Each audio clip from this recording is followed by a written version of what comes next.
It's February 14th, 2019, and Australian indie studio Team Cherry have a special announcement for fans of their game. Hollow Knight's 5th and final DLC has been cancelled. According to the team, this DLC, originally intended to fulfill Hollow Knight's final Kickstarter goal by adding a second playable character, has run into a bit of a size and scope problem. Almost from the very start, Hornet's adventure was intended to take place in a new land, but as we dove in, it quickly became too large and too unique to stay a DLC as initially planned. We do know that makes the wait a little longer, but we think the final, fresh world you'll get to explore is worth it. The fan reaction to this news is mostly positive. My favorite comment: Hollow Knight is one of the best games I've ever played in my life, full stop. I cannot wait for this.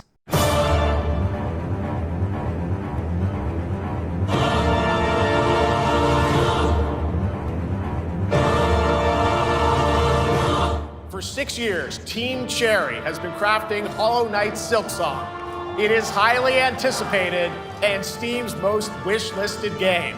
Well, tonight, I can finally definitively tell you that Silksong is 100% actually launching this year.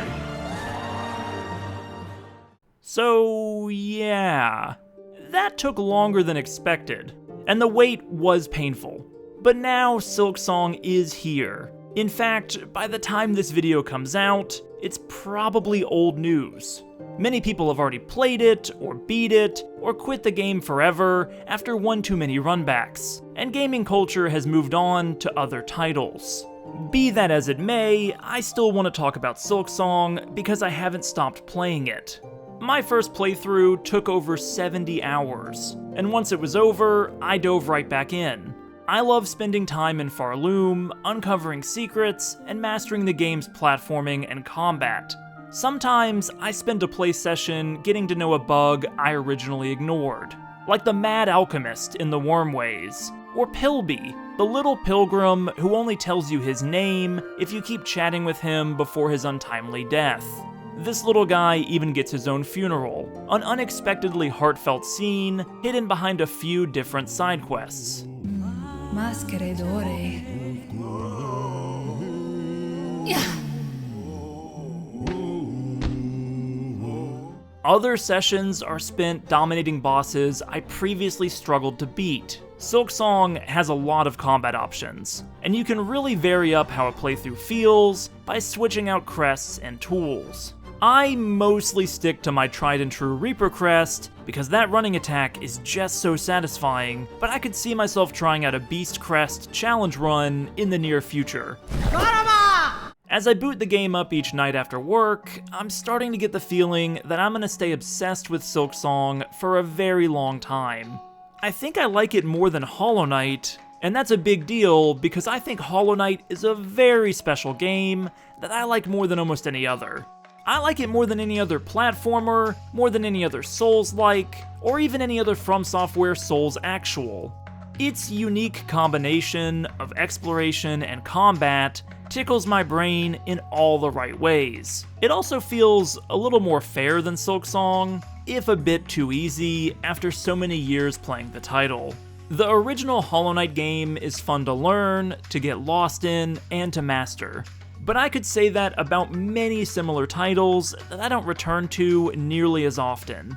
Games that, while great, didn't have fans rabidly obsessing over a potential follow-up, like I and many others during the 7-year wait for Silksong. So what was it about Hollow Knight that caught my eye and stole my heart? What makes it stand out amongst its peers? And does Silksong have that same X factor? Well, the answer is different for everyone, but for me, I think it comes down to one aspect of game development that is really hard to define: tone. Through a combination of art direction, character writing, and music, the original Hollow Knight strikes this weird blend of somber macabre and silly surreal. It's a game full of memorable, often goofy enemies and allies, placed sporadically within an environment that is far from friendly. Hollow Nest is a depressing place, cute bug designs or not. It's run down, nearly abandoned, and slowly losing itself to infection. But it's also noble. An early moment in Hollow Knight that hooks a lot of players is the Mantis Lord's boss fight. After fighting several silly or gross bosses, these Sisters of Battle offer up something different. A chance to duel with a trio of proud warriors who have maintained their sanity in a world gone mad.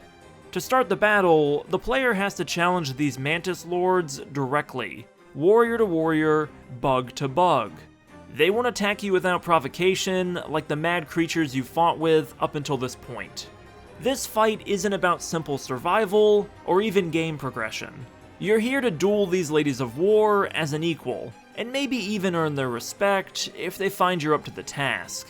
The fight itself is tough, but fair. My favorite detail of it, what probably endeared me to Hollow Knight forever, is the little bow the Mantises perform to the knight if you're able to best them. The slight bow means so much more to me than any upgrade or currency you may find in this area. Sure, bowing doesn't unlock any new abilities. It doesn't let me climb walls, or double jump, or fire off any magical attacks. But it does cause me to stop and consider this game's setting a little more deeply. A bow symbolizes respectful surrender, the ability to acknowledge when you are defeated in battle without the need for a killing blow. The Mantis Lords being able to perform such an action tells you these are a proud people. Bug people, sure, but characters with culture, customs, values. I know this may sound like a stretch, but this fight is one of the earliest indicators to the player that it is tragic how far Hollow Nest has fallen. The Mantis village has survived sanity intact through isolation, but nearly everywhere else has not. There was a society here at one point, and its absence is a tragedy.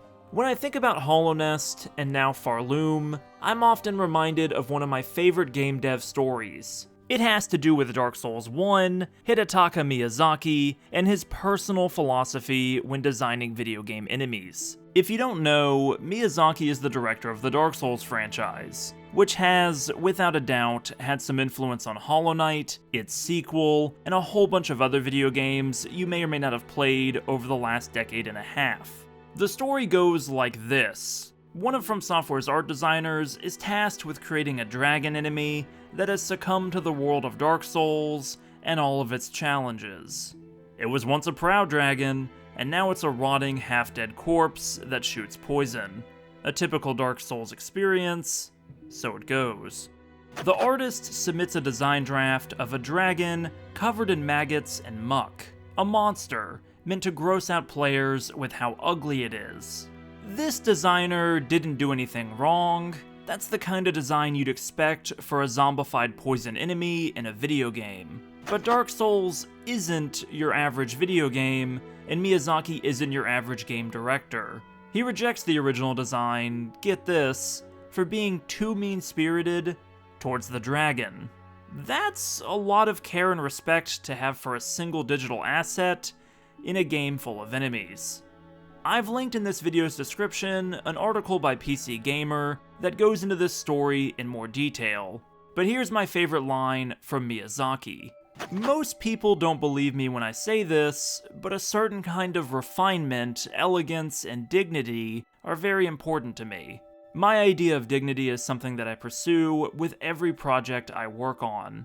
Getting a chance to duel with the Mantis Lords is one of the most memorable encounters in Hollow Knight, but it's far from the only moment in the game where Team Cherry embraces that same design philosophy that made Miyazaki show that poison dragon some unexpected respect. Ari, William, and the rest of the team have now created two kingdoms whose environments are imbued with a detailed elegance that the series' hand-drawn art style naturally forces you to take note of.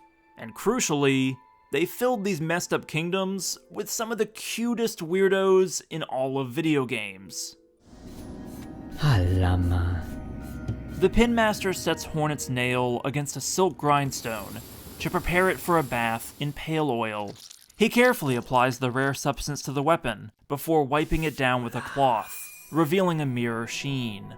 After plucking a single imperfect shaving from the blade, the job is finished. The needle has never been sharper. Silksong did not need a fully animated cutscene of this bug upgrading your weapon, but I love that it has one. This guy is comically self-serious. He treats his job as a bug blacksmith as intensely as any real-world renowned professional. He's like the Jiro Ono of sharpening needles.